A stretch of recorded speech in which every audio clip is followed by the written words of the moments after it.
Là, je suis sur un forum de messages postés par des personnes qui sont soit suicidaires, soit des proches de personnes suicidaires. Puis là, je regarde typiquement le genre de messages qui sont postés. Donc là, il y a une jeune demoiselle qui a marqué « Recherche personne ». Donc je vais aller voir ce que c'est comme message.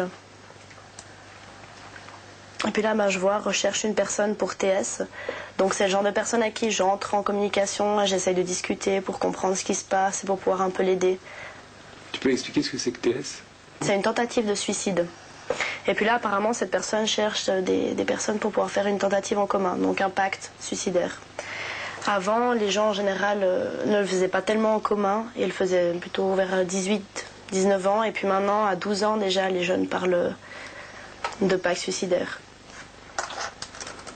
Je vais sur ces forums presque tous les jours, j'échange les adresses avec les jeunes. Ça veut dire qu'il y a tant de gens que ça qui consultent ces forums et qui ont envie de mourir? C'est aussi fréquent que ça? Il y en a énormément. En général, dans les pactes suicidaires, il y a un jeune et un seul qui est authentiquement dépressif, en souffrance dépressive et qui est suicidaire. En général, il n'est pas suivi et pas soigné. Et il va entraîner par un effet dominant de groupe, comme le loup dominant d'une horde, un ensemble de jeunes derrière lui qui sont influençables et qui vont rentrer dans une fascination du morbide, mais qui, eux, n'étaient pas ni dépressifs ni suicidaires. Le côté dramatique, c'est qu'il va y avoir des morts dans beaucoup de ces phénomènes-là, dont certains n'auraient jamais vécu ces dangers et mis en danger leur vie s'ils n'étaient pas rentrés dans ce côté influençable par un jeune qui est en souffrance psychique. Au hasard des forums, Aline vient d'entrer en relation avec une dénommée Océane. La jeune fille recherche quelqu'un avec qui passer un pacte suicidaire. Océane est originaire de la banlieue parisienne. Nous la contactons et quelques jours plus tard, elle accepte de nous recevoir. Le fait de vouloir en finir, je pense, peut être lié à des traumatismes vécus ou à des étapes de la vie de tous les jours qu'on n'arrive pas forcément à surmonter. Donc le fait d'avoir eu peur de le faire seul, j'ai été par la suite sur internet pour trouver des personnes où on puisse se donner le courage de le faire ensemble. De nombreux internautes ont répondu à l'annonce d'Océane. Parmi eux, un certain Moi de Lille, un habitué de ces forums qui a déjà fait parler de lui dans la presse. En avril dernier, il avait donné rendez-vous à 2 autres jeunes dans une forêt d'Avesnes-sur-Helpe dans le Nord pour organiser un suicide collectif.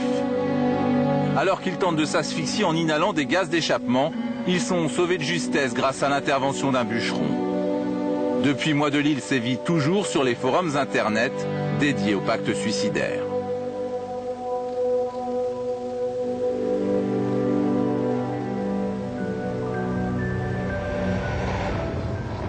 Le département de veille internet de la gendarmerie a dans le collimateur celui qui se cache derrière le pseudonyme Moi de Lille et suit l'affaire de très près. Toujours un même pseudonyme qui apparaît et qui essaye de rentrer en contact avec une internaute qui apparemment en a un peu marre de la vie et voudrait essayer d'en finir le plus rapidement possible. C'est un pseudonyme qui est assez actif sur ce forum. Qu'il y ait des prédateurs sur Internet, effectivement il existe des prédateurs, on prend le cas des prédateurs en matière de pédophilie. Après, parler de prédateurs en matière de suicide, c'est beaucoup plus délicat. Parce que les gens qui cherchent d'autres personnes pour se suicider, c'est que déjà psychologiquement il est fragile et il veut passer à l'acte mais qu'il ne peut pas le faire tout seul. Donc il attend de l'aide afin d'avoir le courage de se suicider.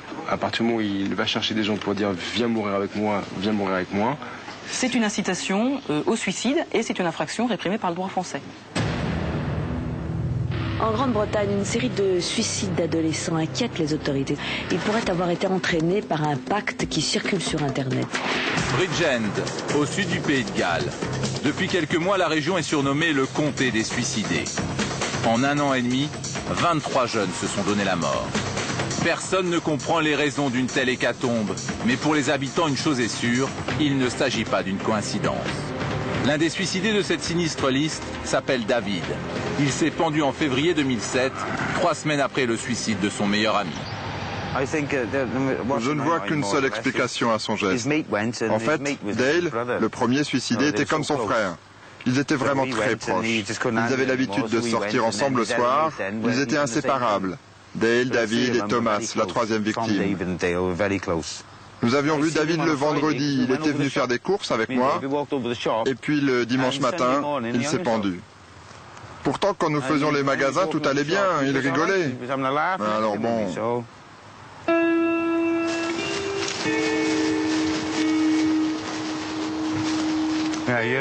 Voilà, c'est là. C'est cet arbre.